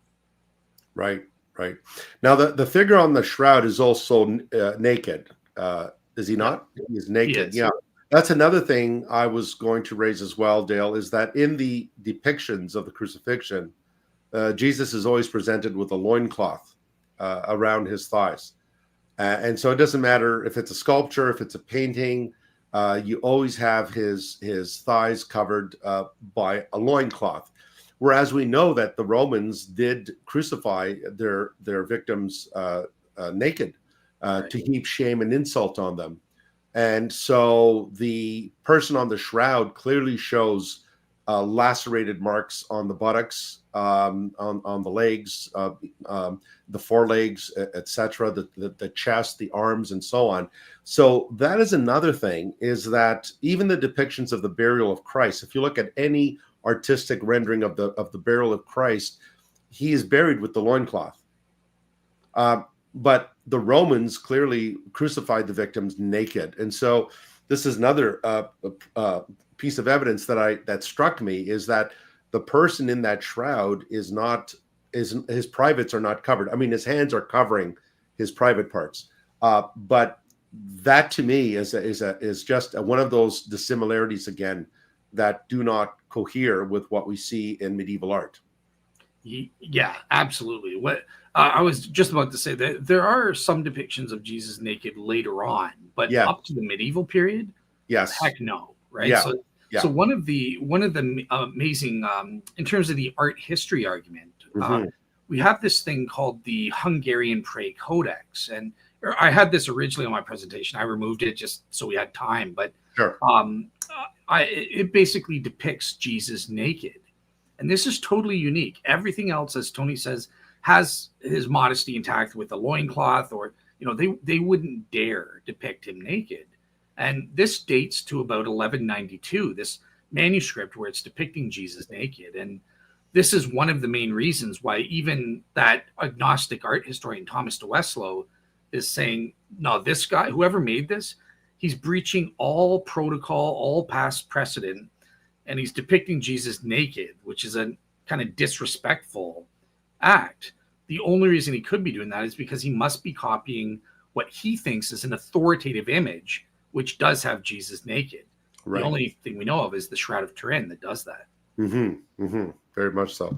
Okay, we have another question here. This is from Helio56. Could they use a technique similar to Gaiotaku, which is a way to take an impression of 3D objects? Not sure if you're familiar with that, Dale. Gaiotaku, no, but I am familiar with various techniques, artistic techniques, right? So Luigi Garlascelli or my friend, the skeptic Hugh Ferry, they all use these kind of 3D or semi-3D objects, like a bas-relief, a shallow bas-relief, to try and replicate the three-dimensionality of the shroud. But as I said, the problem is, let's look at the results. And when we do get the results and test them, it doesn't replicate the shroud's three-dimensionality nor the strict straight line vertical mapping. There's always some kind of distortion and that sort of thing. So even using 3D objects, it doesn't work. You do get some three-dimensional info, but it's not a duplicate of the shroud. Right. I found it strange. You said that you mentioned that an Ahmadiyya Muslim was convinced that the shroud was that of Jesus.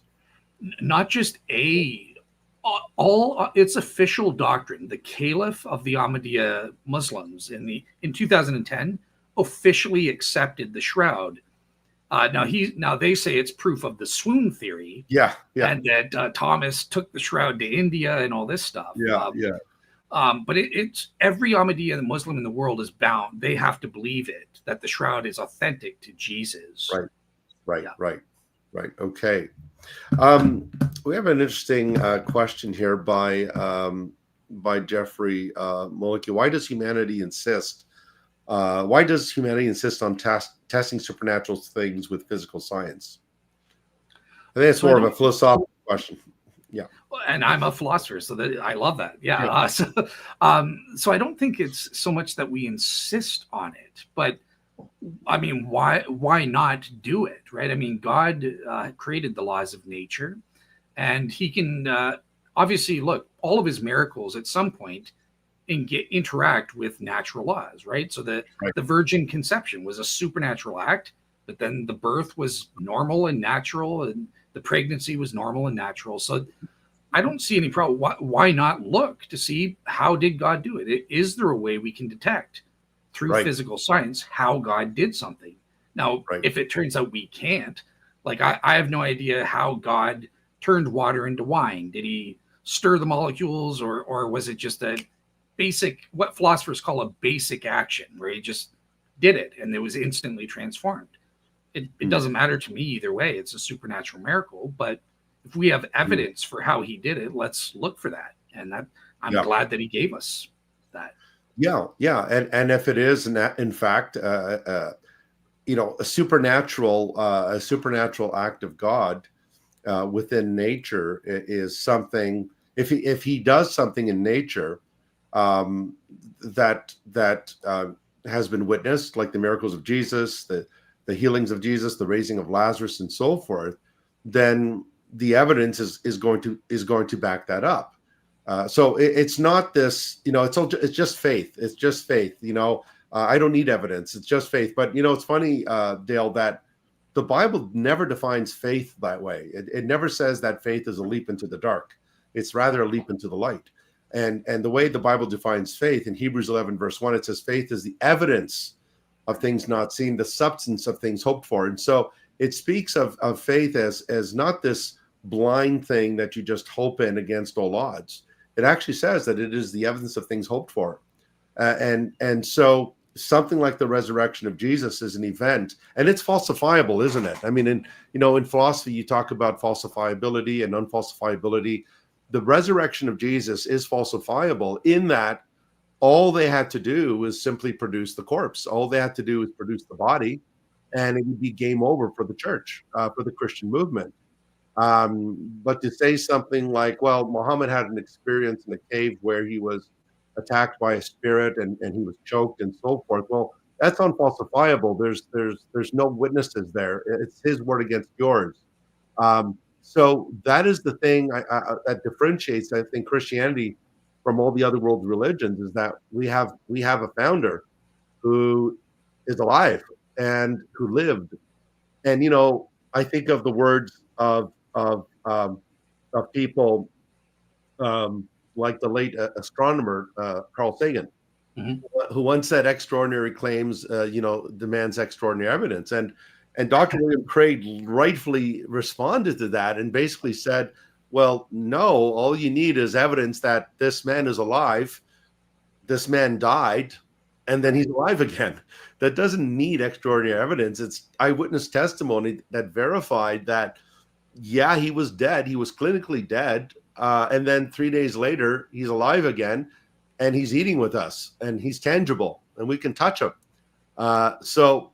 Again, this is the thing that really differentiates the Christian faith from everything else, because in all the other religious faiths, their founders are dead. They all share that in common. It's the common denominator. They're all dead. But in the Christian faith, and as you know, Dale, the Christian faith rests or falls on this pivotal event called the resurrection. If Christ did not rise from the dead, the Christian faith is the biggest scam ever put into the world. We're still in our sins, right? Our faith's in vain. So and so the resurrection. I mean, I'm putting out a video very shortly now, as Martin Luther King Jr. Day is coming out of the United States, and a lot of folks don't know this, but Martin Luther King actually denied the resurrection of Jesus, the bodily resurrection. He actually believed it was just a symbol for something else. Okay. But this goes to show us that the man on that shroud really lived, and that he died, that he truly died. He didn't appear to die, as the Gnostics said, but he really died.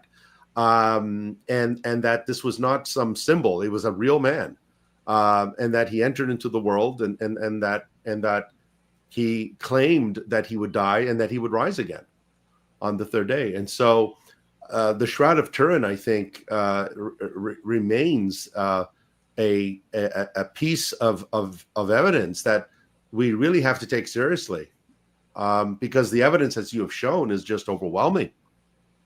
Absolutely. And I'm just getting started. Like, you have no idea how much I had to select out to present what I was doing here. So I believe you. So I just wanted to highlight one thing that I really liked what you said, because I was about to disagree with you, but then I realized, no, I'm wrong.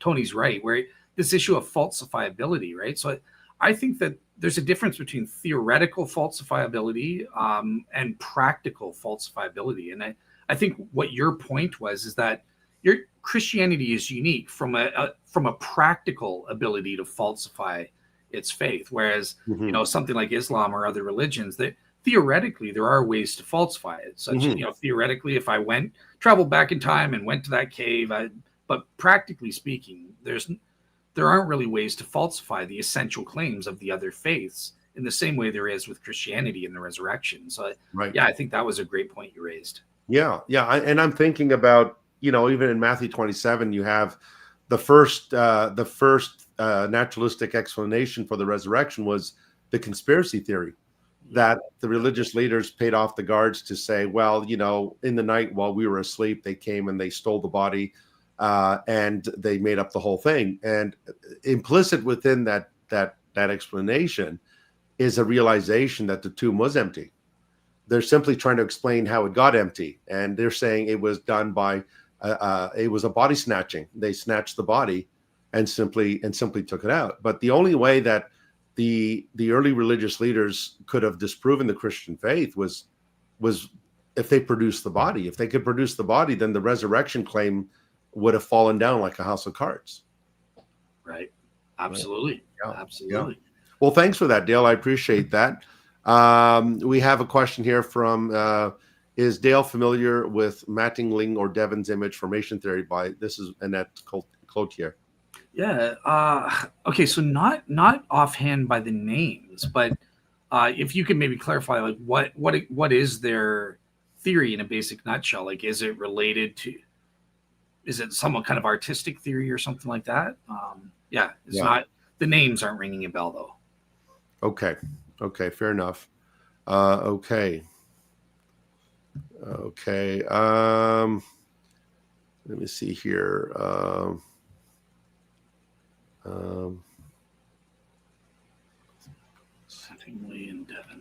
Okay, we have, let me see here. Sorry, I'm just looking at this one here by Jeffrey Moliki. How amazing is it that we have the Shroud of Jesus and the Tilma of Mary, both miraculous fabrics, delicate, yet still with us, both documenting factual times in history. Now, we've been talking about the Shroud. Now, the question of the Tilma, I believe the Tilma has to do with the belt, the cloth belt that Mary had for her dress, I believe it was. That's a completely different topic altogether, and I personally would not give too much credence to that. It's a completely different category altogether in terms of the Shroud.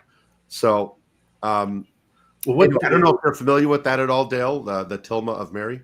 I am, yes. So the Tilma of Mary. So this is comparable to the Shroud. So it's based on the Our Lady of Guadalupe, the Marian apparition. And basically, there's supposedly, according to Roman Catholics, a miraculous image of Mary on this Tilma.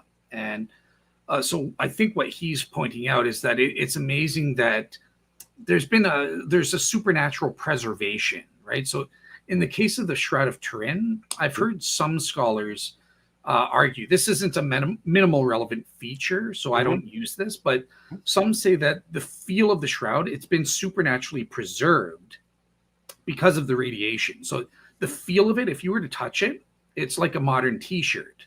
Now, even if the shroud is medieval, it should be far more brittle and falling apart. I mean, we have textiles from the ancient world. These things are in horrid condition. So the shroud is remarkably, almost supernaturally preserved.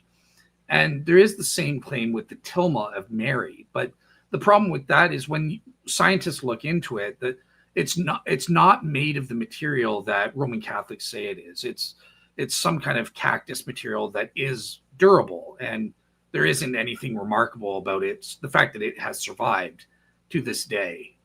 So there is a disanalogy there, but I get that both people make that argument about supernatural preservation of the fabrics itself. Okay.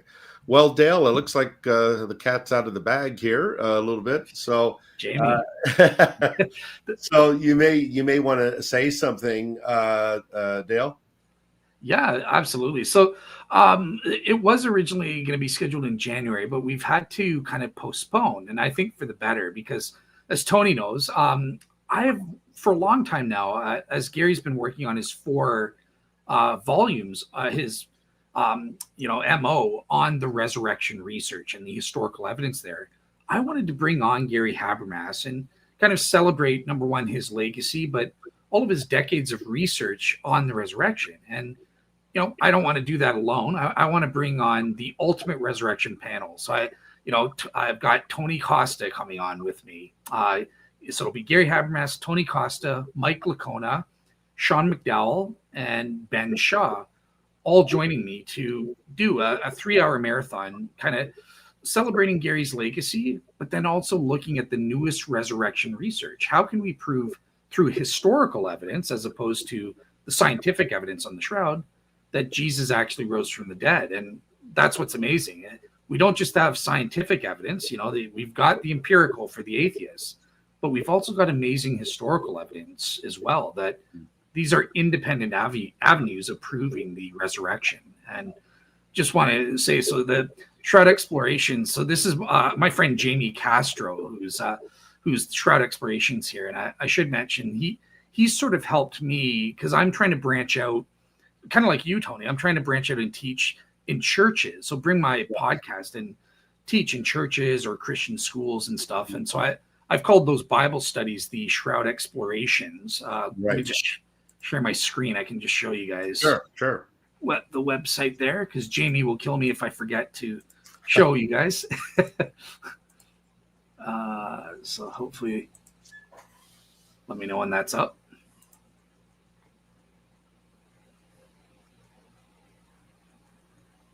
Is that showing up? Let me bring it up here on my end. Is this it? Does it say Happy New Year? It says Happy New Year 2025. Awesome. So yeah, this is for my Bible studies. It's shroudexplorations.wordpress.com. Again, I want to say thank you to Jamie, because he's the one who kind of made this professional site and stuff. Mm-hmm. But it's so yeah, I can come. It's not just about the shroud. Right now I'm at Oakwood with our mutual friend Reverend Suey Prince, and I'm teaching on the historical evidence for the resurrection. But yeah, I'm able to teach about different topics, including the Shroud of Turin at your church or Christian school. If you're interested in that, just contact me at my email, realseekerministry@gmail.com. And yeah, I would love to come and teach Christian apologetics at your church, just like Tony does. He's been a great mentor. So I want to pay it forward, Absolutely. And so, folks, what I'm going to do is there is a link in the description to Dale's YouTube channel and other resources. I'll place that email there as well after the show.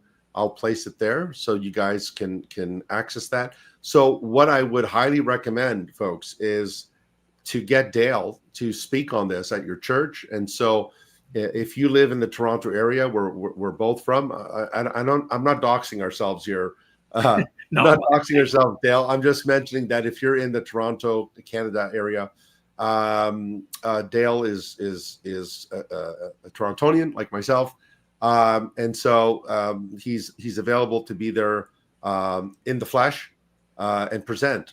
And I believe you also do online teaching as well. Yeah. So if you're outside Toronto, I can do the virtual Zoom stuff as well. Yeah. So if you're not, again, if you're in the United States or the United Kingdom or wherever you may be on God's planet Earth, Dale can still come on virtually and present and then take questions. And so I would highly recommend connecting with Dale on this topic. And I can vouch for the fact that he's been doing this for many years.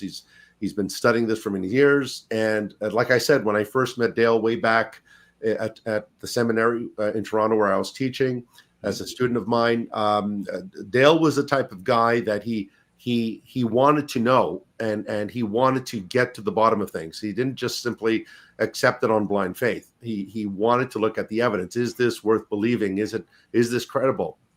And so you're getting someone here that can give you some solid evidence, good arguments, good data that you could use in your Christian witness as well for the veracity of the Christian faith. And so I highly recommend Dale to you on that. Let's take another question, maybe a few more, and then we can end up. So we've got Matt Clayton. He asks, did you guys mention the Hood of Oviedo? Absolutely. So it was in the first part of my presentation, but Hood is not a good. It's the sudarium of Oviedo in Spain, and that's where I was talking about how the blood stains. Forensic experts have studied the blood stains and body fluids and deduced that the anatomical features, they match with the blood stains corresponding to the face and the crown of thorns or cap of thorns, as Tony gave us correctly there. They match up and they align to a significant degree, to the point where forensic experts are saying these two cloths covered the same bloodied head. And where's the only place that these two cloths, from their known histories, could have been together covering the same corpse? The only place is Jerusalem, because the sudarium has a known history going back to Jerusalem at the latest around 570 AD or earlier, and it's claimed to be the headcloth of Jesus. And I think it's the Saint Monastery of Mark in one of the historical documents there. The only place the shroud could admit that was in Jerusalem.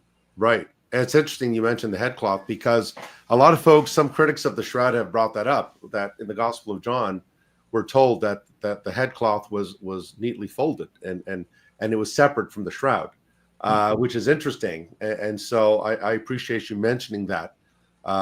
We have someone here, Dale, who's singing your praises. Dale Glover is one of the best Bible teachers I've ever heard. Check him out. Nice. So, and that really warms my heart to hear that, because, like I said, if you knew Dale when I first met him, he was a skeptic par excellence. And again, I don't know how you put up with me, because I think I remember I sent you, like, I would send long emails. Like I think at one point I sent like a 70-page email on the tire process. So thank you for putting up with me. And it was like an essay. Yeah. And folks, you need to understand. And Dale was again just a lot of questions, and he really wanted to get to the bottom of this. And so to just see how far you've come, Dale, it's such an inspiration, and I thank God for that, because it really does show the transforming power of God's grace, and how God could take a skeptic and again, I mean, James, the brother of the Lord, James was a skeptic. He didn't believe in Jesus during his own lifetime, and it took the resurrection to turn James into a believer and become the leader of the Jerusalem church, and author one of our epistles in the New Testament named after him, the Epistle of James, which is the Lord's brother, and then of course his other brother Jude. So it's just amazing just to see how God has really brought you to this point, and it's just incredible. And let me see, we have a couple of other. Let me see here. We have someone. Yes, Jacqueline. I think I know who you are, sister. The best thing to do, Jacqueline, is I know the folks at Trinity Baptist Church in Burlington. I've spoken there, as you know. I've taught there and preached there. The best thing to do is, excuse me. The best thing to do is just say, look, Tony Costa had Dale Glover on his YouTube channel, and he's highly recommended. Again, just tell them that he was on my channel, and they know who I am, and just encourage them to get Dale on, or even refer this video to them. Tell them to check out the video and get Dale there for sure. Awesome. Yeah. Thank you, Jacqueline. Yeah. Okay. Here's this. This really is. This is really encouraging. Matt Clayton says it's what made me a believer. So, folks, when people say, "Well, does the shroud matter? Is it really that important?" Well, we have someone here who became a believer because of it. And again, God uses means. God can use any means He wishes to bring someone to faith through the power of the gospel. But God uses means, and so here we see an example. And this just goes to show, doesn't it, Dale, that your work is not in vain. That this work is important, and again, someone like Gary Habermas, who we both know who he is. Gary Habermas is one of the leading evangelical scholars on the resurrection of Jesus, right. And he's even looked at the shroud and said, "I can't get around it. This looks like the real thing. This is the burial cloth of Jesus." Absolutely, yeah, you're very well said. And one thing I just want to add with this is. So I always get questions from the other end saying, well, is the shroud essential for my salvation and or to be a Christian? And I always say absolutely not, right? Like you don't need to believe in the shroud's authenticity to be saved or to be a Christian or anything like that. But the point that we're making is the same that Matt is, look, it's in terms of evidence for the gospel message. And for some people, the minimal facts approach is enough for them to believe, or messianic prophecies is the evidence that gets them to believe.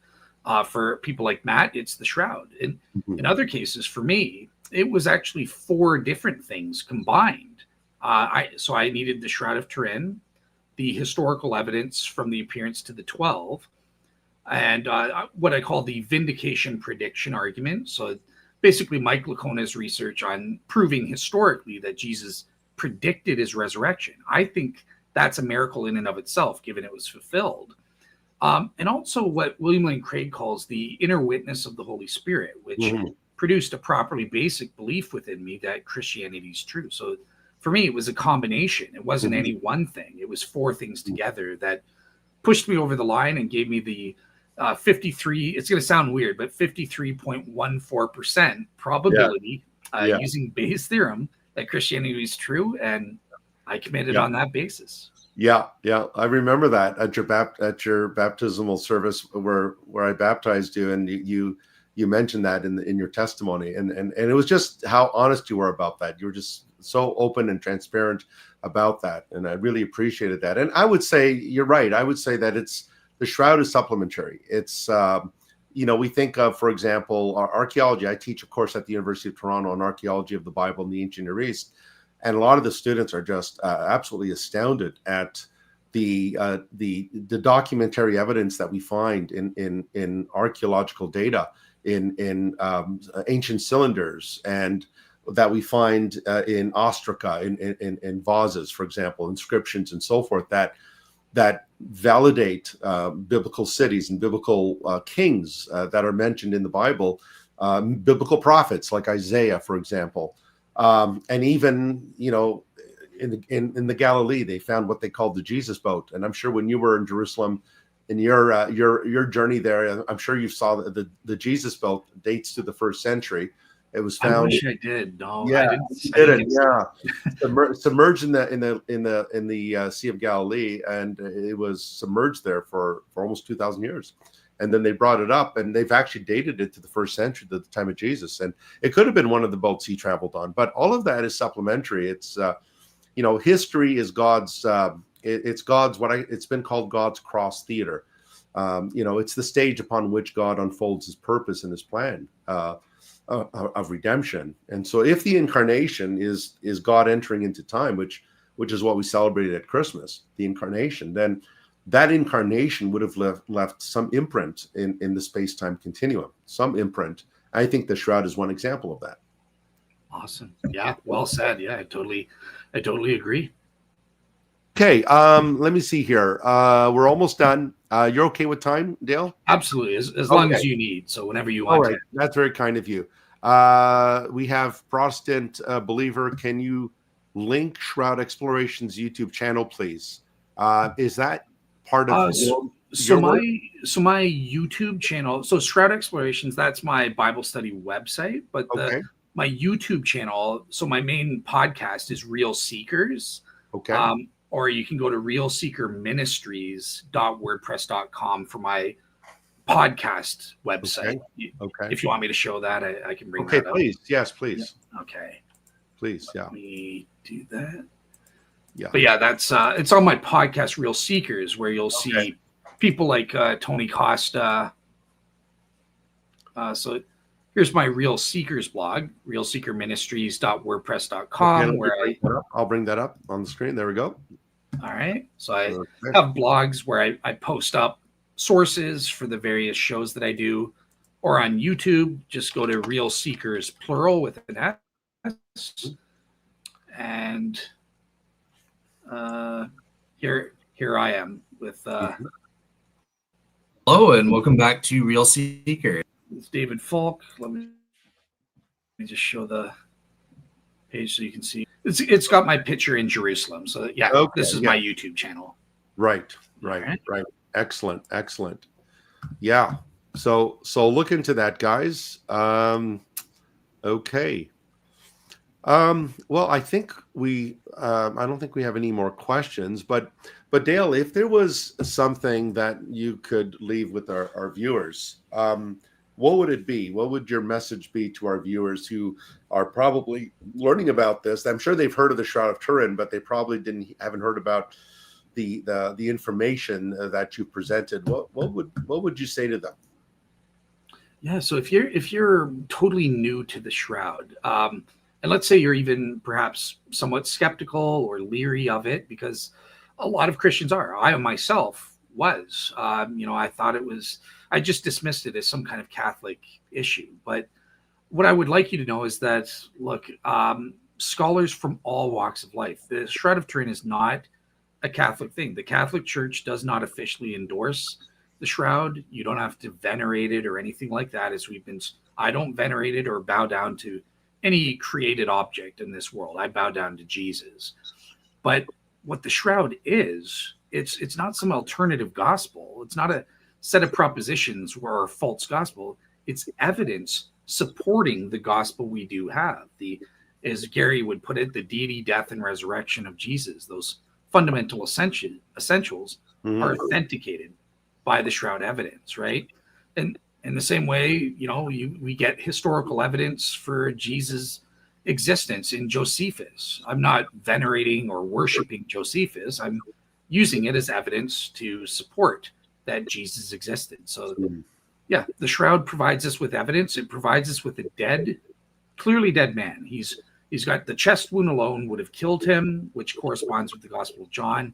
He's got literally hundreds of scourge wounds, which are invisible to the naked eye. They show up only under ultraviolet fluorescence studies. So again, imagine an artist creating invisible blood serum retraction rings and scourge wounds and stuff like that.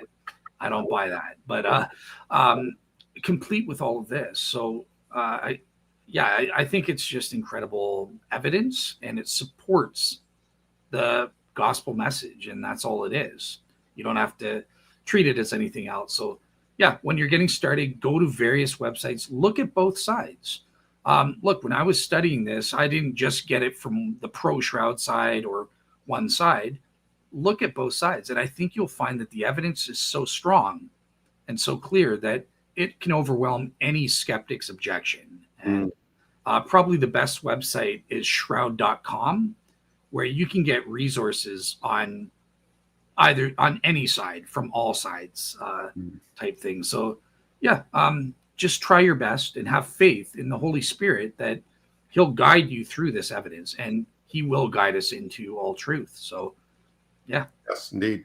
And it's interesting you said that too, because the figure on the Shroud, the face looks inflamed. I mean, you could see there's bruising, there's an inflammation. And I think some have even suggested that the upper lip has been ruptured on the image. And so this would substantiate what we know about, the Gospels tell us that they punched him. They blindfolded him. They would strike him and say, prophesy who struck you. And we know that the Romans, when they basically put someone through the process of crucifixion, they were brutal. And the scourging was so bad. Josephus says that you could see the intestines sometimes, because the scourge would rip the flesh and the blood vessels and so forth. And so when I look at that, you clearly see a man who was severely beaten, bludgeoned, and then I think of Isaiah's prophecy that his appearance, his visage was so marred beyond human comprehension that we would turn our faces away from him because of how bloodied he was. And so the brutality that you see there, again, the depictions of the crucifixion, the majority that I've seen, Dale, you have a victim on the cross with very little lacerations on the body. The only blood is from the head and the hands and feet and the side, but this figure was clearly brutally beaten before he died. Yeah, there's like 130 on the frontal image alone, and I think over 200 on the dorsal side image. So yes, and the buttocks as well, which would indicate that he was stripped naked when they were flogging him. That would indicate that. So, folks, just want to thank all of you guys for giving up your Thursday evening to be with us. Dale, that was a remarkable presentation, and let me just say, as a former professor of yours, that I'm very proud of you. You've come a long way, and I hope you consider doctoral studies, maybe in an area related to this. And I don't know how many dissertations have been written on this topic, but I really thank you for just coming on and just sharing your wealth of knowledge with us. And it was truly a blessing. Absolutely. Yeah, it was a pleasure. I remember ever since I converted, I always wanted to come on your channel and kind of share and talk to you, because you're someone that I've always looked up to in terms of how you are as a teacher, a Christian apologist, and a pastor as well. So you've got that remarkable gift that you're also a good pastor, and that's something that I just don't have that skill set. But you and Gary Habermas and the rest of them, you guys are always the people I look up to. So Thank you. Yeah. Thank you, Dale. I really appreciate that. And I'd love to have you on again. Absolutely. You know? So any particular topics you would want, or would you want me to? You can bring them up, and they could be philosophical. I mean, we can even go into the ontological argument, and I just advise our viewers to bring their Tylenol along with them as we go into some deep thinking. But I mean, the sky's the limit, brother. Awesome. Yeah. I will be there. Yeah.